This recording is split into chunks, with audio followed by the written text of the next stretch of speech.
వైదిక ధర్మం ఈ మాటల్లో ఈరోజు మరొకటి. నెగిటివ్ ఎనర్జీ, పాజిటివ్ ఎనర్జీ ఈ మాటలు సహజంగా మనం వింటూ ఉంటాం. సానుకూల శక్తి, ప్రతికూల శక్తి. సానుకూల శక్తి అంటే మనిషికి ఉపయోగకరమైన శక్తి అని, ప్రతికూల శక్తి అంటే మనిషికి హాని చేసే శక్తి అని. ఆగమశాస్త్రం ప్రకారం దేవాలయం సానుకూల శక్తిని మనిషికి అందించడానికి ఉద్దేశించబడింది. అలా సానుకూలంగా శక్తిని విశ్వం మొత్తం నుంచి స్వీకరించి దాన్ని మనిషికి మూల విరాట్ ద్వారా అందించే ప్రక్రియ దేవాలయ నిర్మాణం.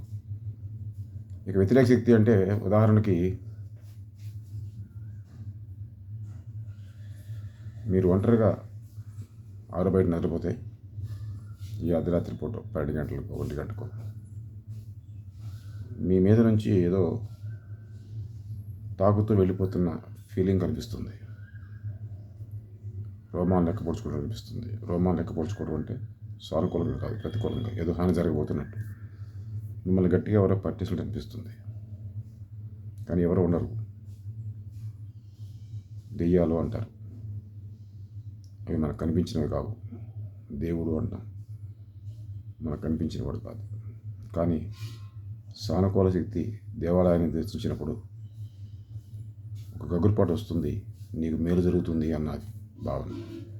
అర్ధరాత్రి నీ వైపు నుంచి ఒక ప్రసరణ ముందుకెళ్తుంది అన్నప్పుడు నీకు అనిపిస్తుంది నీకేదో హాని జరగబోతుంది అని. సృష్టి మొత్తానికి సంబంధించి అవగాహన మనిషి జ్ఞానానికి పరిపూర్ణంగా వచ్చే వరకు ఈ 2 ఎనర్జీస్ సంబంధించినటువంటి ఈ 2 శక్తుల యొక్క ప్రభావం మనిషి అనుభవించాల్సి వస్తుంది. ఆ క్రమంలో